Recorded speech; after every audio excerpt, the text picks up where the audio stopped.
ಕೊಡುಮಲ್ಲಿಗೆ ಗ್ರಾಮ ಪಂಚಾಯಿತಿ ವ್ಯಾಪ್ತಿಯಲ್ಲಿ ಬಾವಿ ಹಗರಣ ಆರೋಪ, ರಾಜಕೀಯ ಜಟಾಪಟಿ ತೀವ್ರ. ಬೆಕ್ಷೆ ಗ್ರಾಮದಲ್ಲಿ ಬಾವಿ ಹಗರಣ ಆರೋಪ ವೈರಲ್, ಕಾಂಗ್ರೆಸ್ ಬಿಜೆಪಿ ನಡುವೆ ವಾಗ್ವಾದ.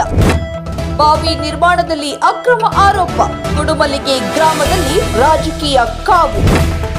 ಬಾವಿಗೆ 60,000 ಹಣ ಪಡೆದ ಆರೋಪ, ಕುಡುಮಲ್ಲಿಗೆ ಗ್ರಾಮದಲ್ಲಿ ವಿವಾದ. ಬಾವಿ ರಿಂಗ್ ಹಿಂತೆಗೆದ ಆರೋಪ, ಕುಡುಮಲ್ಲಿಗೆ ಗ್ರಾಮ ಪಂಚಾಯಿತಿಯಲ್ಲಿ ಹಗರಣ ಚರ್ಚೆ.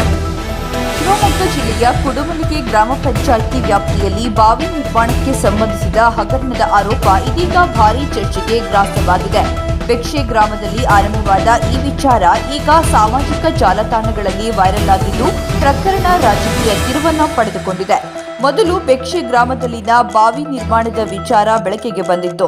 ಆದರೆ ನಂತರ ಕುಡುಮಲ್ಲಿಗೆ ಗ್ರಾಮ ಪಂಚಾಯಿತಿ ವ್ಯಾಪ್ತಿಯ 12 ಬಾವಿಗಳ ವಿಚಾರವೂ ಹೊರಬಂದಿದ್ದು, ಈ ಹಿನ್ನೆಲೆಯಲ್ಲಿ ಕಾಂಗ್ರೆಸ್ ಮತ್ತು ಬಿಜೆಪಿ ಮುಖಂಡರ ನಡುವೆ ವಾಗ್ವಾದ ಶುರುವಾಗಿದೆ.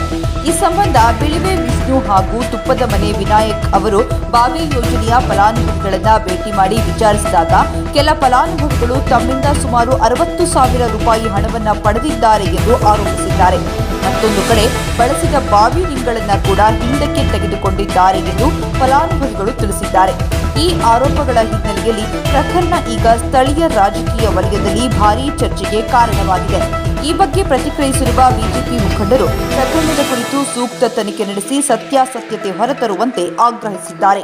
ವೀಕ್ಷಕರೇ, ನಾವಿದ್ದೀವಿ ಈಗ ಕುಡುಮಲ್ಲಿಗೆ ಗ್ರಾಮ ಪಂಚಾಯತಿಯ ಕೆಂಚಿಗೆಗುಡ್ಡೆ ಗ್ರಾಮದಲ್ಲಿ. ಇಲ್ಲಿಯೂ ಕೂಡ ಒಂದು ಬಾವಿಯ ತುಂಬಾ ಹಗರಣ ಆಗಿದೆ.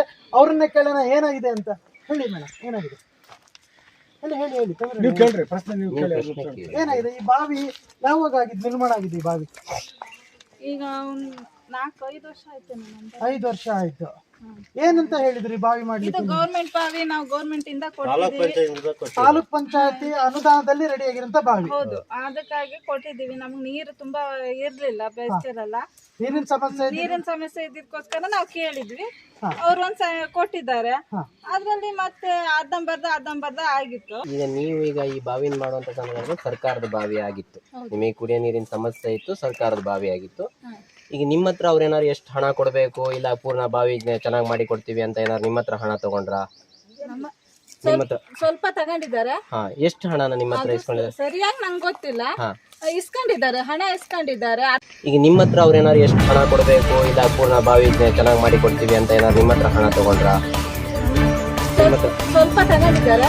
ಎಷ್ಟು ಹಣನ ನಿಮ್ಮ ಹತ್ರ ಇಸ್ಕೊಂಡಿದ್ದಾರೆ? ಸರಿಯಾಗಿ ನಂಗೆ ಗೊತ್ತಿಲ್ಲ.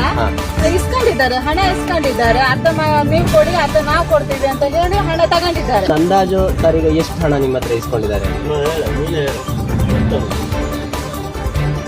60,000 ರೂಪಾಯಿ ನಿಮ್ಮ ಹತ್ರ ತಗೊಂಡಿದ್ದಾರೆ. 60,000 ರೂಪಾಯಿ ತಗೊಂಡಿದ್ದಾರೆ. 60,000 ರೂಪಾಯಿ ನಿಮ್ಮ ಹತ್ರ. 60,000 ಹಣ ಪಡೆದವ್ರು ನಿಮ್ಮ ಹತ್ರ? ಹಣ ಪಡೆದಿರೋದು ಕಾಂಟ್ರಾಕ್ಟರ್ ಯಾರು? ಅವರು ಎಲ್ಲಿವರು? ಸುರೇಶ್. ನಿಮ್ಮ ಹತ್ರ ಏನಾರು ದುಡ್ಡು ಏನಾರು ತಗೊಂಡಿದಾರ ಈ ಬಾವಿ ಕಾಂಟ್ರಾಕ್ಟ್ ಮಾಡೋರು ಆ ರೀತಿ ಏನಾರು? ಎಂತ ಗೊತ್ತಿಲ್ಲ, ನಮ್ಮ ಮಗನಿಗೆ ಗೊತ್ತು. ನಮ್ಮ ಮಗನಿಗೆ ಗೊತ್ತು. ಬಾವಿ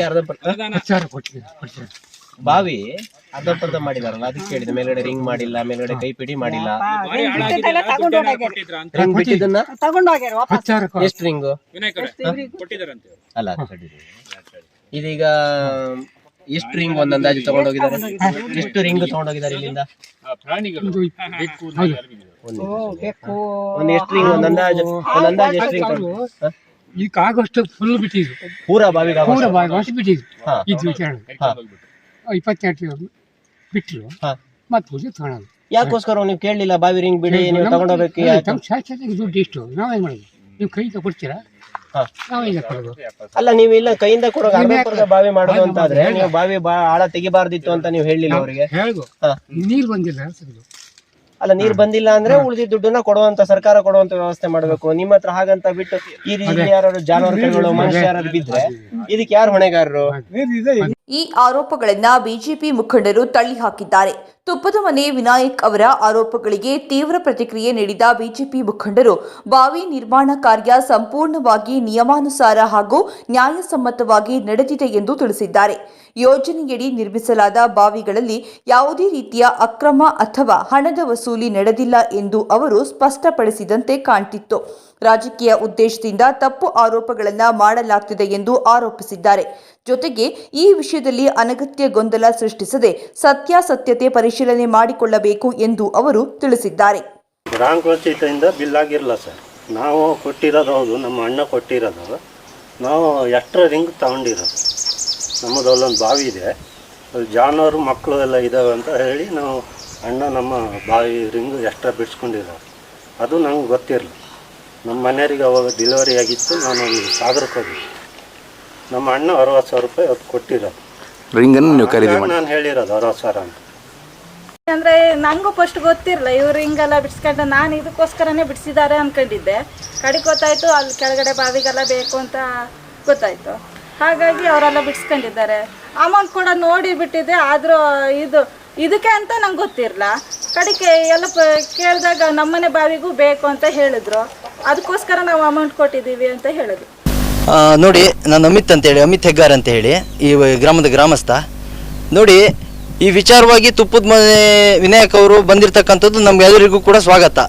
ಭ್ರಷ್ಟಾಚಾರನ ಬಯಲು ಮಾಡ್ತೀನಿ ಅಂತ ಹೇಳಿ ಏನು ಬಂದಿದ್ರಲ್ಲ, ಸ್ವತಃ ಅವರ ಪಕ್ಷದ ನಾಯಕರೇ ಭ್ರಷ್ಟಾಚಾರದಲ್ಲಿ ಸಿಕ್ಕಾಕೊಳ್ತಾರೆ ಅನ್ನೋದು ಒಂದು ಸಣ್ಣ ಅರಿವು ಕೂಡ ಅವರಿಗಿಲ್ಲ.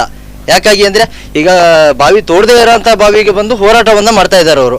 ಅದಾದಮೇಲೆ ತೋಡಿರ್ತಕ್ಕಂಥ ಬಾವಿಲಿ ಮೊಸರಲ್ಲಿ ಕಲ್ಲಲ್ಲಿ ಹುಡ್ಕೋಂಥ ಪ್ರಯತ್ನವನ್ನು ಕೂಡ ಮಾಡ್ತಾ ಇದ್ದಾರೆ.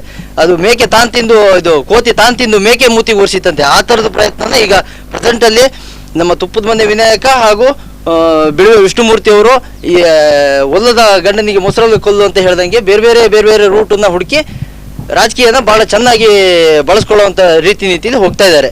ಅದು ಎಷ್ಟು ಮಟ್ಟಿಗೆ ಅವರಿಗೆ ಸರಿ ಅಂತ ಕಾಣಿಸುತ್ತೋ ಏನೋ ಗೊತ್ತಿಲ್ಲ. ಮುಂದೊಂದು ದಿನದಲ್ಲಿ ಅದ್ರ ಪರಿಣಾಮ ಏನು ಅಂತೇಳಿ ಎದುರಿಸಬೇಕಾಗುತ್ತೆ ಅವರು, ಯಾರು ತುಪ್ಪದ ಮನೆ ವಿನಾಯಕ ಅವರು. ಈಗ ಕಳೆದ ಬಾರಿ ಅವರು ಇದೇ ಥರ ಅಲ್ಲ ಸಲ್ದಿದ್ದ ವಿಚಾರದಲ್ಲಿ ಬೇರೆ ಕ್ಷೇತ್ರಕ್ಕೆ ಹೋಗಿ ಅನ್ನೋದು ಕೂಡ ಇಡೀ ಸಾರ್ವಜನಿಕವಾಗಿ ಗೊತ್ತಿರ್ತಕ್ಕಂಥ ವಿಚಾರಗಳು. ಅಲ್ಲಿ ಕಾವೇರಿಗೆ ಹೋಗಿ ಅಲ್ಲಿ ಸ್ವಪಕ್ಷದ ಮುಖಂಡರ ಹತ್ರ ಕಪಾಲ ಮೋಕ್ಷವನ್ನು ತಿಂದು ಬಂದಿರತಕ್ಕಂಥ ವ್ಯಕ್ತಿ. ಅದಾದಮೇಲೆ ಅವರು ಅಶ್ರೀತಿ ನ್ಯಾಯ ಕೊಟ್ಟಿದ್ದಾದ್ರೆ ಅವರ ಸ್ವಗ್ರಾಮದಲ್ಲಿ ಅವರ ಒಂದು ವಿಚಾರವಾಗಿ ಸ್ವವಿಚಾರವಾಗಿ ಹೇಳ್ಬೇಕು, ಬೆಳಗಾವಿಯ ವ್ಯಕ್ತಿಗೊಂದು ನೇರವಾದ ನ್ಯಾಯ ಕೊಡಿಸ್ಬೋದಲ್ಲ.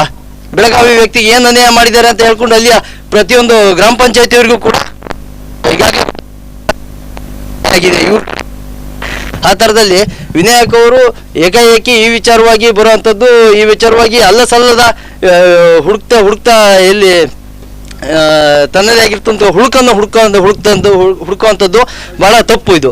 ಅದ್ರ ಜೊತೆಗೆ ರಾಜಕೀಯ ಇವರು ಯಾವ ಥರ ಯೋಚನೆ ಮಾಡ್ತಾ ಇದ್ದಾರೆ ಅಂದರೆ ಹಿಂದುತ್ವ ಎಲ್ಲ ತರ್ತಾ ಇದ್ದಾರೆ ರಾಜಕೀಯವಾಗಿ. ಈ ಒಂದು ಬಾವಿ ವಿಚಾರವಾಗಿ ಹಿಂದುತ್ವ ಅನ್ನೋ ಮಾತನ್ನ ಎತ್ತುತ್ತಾ ಇದ್ದಾರೆ. ಹಿಂದೂಗಳು ನಾವೆಲ್ಲ ಹೀಗಿರ್ಬೇಕು, BJP ಅವರು ಹಾಗೆ ಮಾಡ್ತಾ ಇದ್ದಾರೆ, ಹೀಗೆ ಮಾಡ್ತಾ ಇದ್ದಾರೆ ಅಂತ ಹೇಳ್ಕೊಂಡು ಹಿಂದುತ್ವ ಅನ್ನೋ ವಿಚಾರಕ್ಕೂ ಕೂಡ ವಿನಾಯಕ್ ಅವರು ಈಗಾಗಲೇ ಮಾತಾಡಿರ್ತಕ್ಕಂಥದ್ದು ನಿನ್ನೆ ನಾವು ಸ್ಟೇಟ್ಮೆಂಟ್ ಎಲ್ಲ ನೋಡ್ತಾ ಇದ್ದೇವೆ. ದಯವಿಟ್ಟು ವಿನಾಯಕ್ ಅವರಿಗೆ ಒಂದು ಮಾತನ್ನು ನಾವು ಈ ಮುಖಾಂತರವಾಗಿ ಹೇಳ್ತೀವಿ, ಬನ್ನಿ ಇಲ್ಲಿಯ ಭ್ರಷ್ಟಾಚಾರಗಳನ್ನು ಬಯಲು ಮಾಡ್ತೀರಾ, ನಿಮ್ಮ ಜೊತೆ ನಾವು ಸಾಥ್ ಕೊಡ್ತೇವೆ. ಜೊತೆಗೆ ಅಲ್ಲ ಸಲ್ದಿದ್ದ ಆರೋಪಗಳು, ಒಂದು ಬಾವಿ ಕಳೆದೋಗಿದ್ದು ದೃಷ್ಟಿಕೋನ ಇಟ್ಕೊಂಡು, ಒಂದು ಬಾವಿ ತೋಡದೇ ಇರತಕ್ಕಂಥ ದೃಷ್ಟಿಕೋನ ಇಟ್ಕೊಂಡು, ಇನ್ನು ಉಳಿದಿರ್ತಕ್ಕಂಥ ಬಾವಿಯ ವಿಚಾರವಾಗಿ, ಮತ್ತೊಂದು ಯಾವುದೋ ರಸ್ತೆ ವಿಚಾರವಾಗಿ, ಮತ್ತೊಂದು ಯಾವುದೋ ಕುಡಿಯೋ ನೀರಿನ ಟ್ಯಾಂಕಿನ ವಿಚಾರವಾಗಿ ಎಲ್ಲ ಸಲ್ಲದ ಆರೋಪಗಳನ್ನು ನಾವು ಸಹಿಸೋಲ್ಲ. ಯಾಕಾಗಿ ಅಂದರೆ ನಿಮ್ಮ ಪಕ್ಷದ ಮುಖಂಡರುಗಳೇ ಮಾಡಿರ್ತಕ್ಕಂಥ ಕೆಲವೊಂದು ತಪ್ಪುಗಳು ಇದ್ದಾವೆ. ಹಾಗಾಗಿ ದಯವಿಟ್ಟು ವಿನಾಯಕ್ ಅವರು ಇದನ್ನು ಎಚ್ಚೆತ್ಕೊಳ್ಬೇಕು. ಜೊತೆಗೆ ನಿಮ್ಮ ರಾಜಕೀಯ ದುರುದ್ದೇಶಗಳು ಜನಗಳಿಗೆ ಅರ್ಥ ಆಗ್ತಾ ಇದೆ. ಈಗಾಗಲೇ ದಲಿತರನ್ನ ಇಟ್ಕೊಂಡು ನೀವು ಯಾವ ಥರ ರಾಜಕೀಯವನ್ನು ಮಾಡ್ತಾ ಇದ್ದೀರಲ್ಲ, ಆ ಒಂದು ದೇವಸ್ಥಾನದ ವಿಚಾರವಾಗಿ ಅದು ಎಲ್ರಿಗೂ ಕೂಡ ಮೇಲ್ನೋಟಕ್ಕೆ ಗೊತ್ತಾಗ್ತಾ ಇದೆ. ದಯವಿಟ್ಟು ಇದನ್ನ ಇಲ್ಲಿಗೆ ನಿಲ್ಲಿಸಿ ಅಂತಾನೆ ಹೇಳ್ತಾ ಇದ್ದೀವಿ ನಾವು.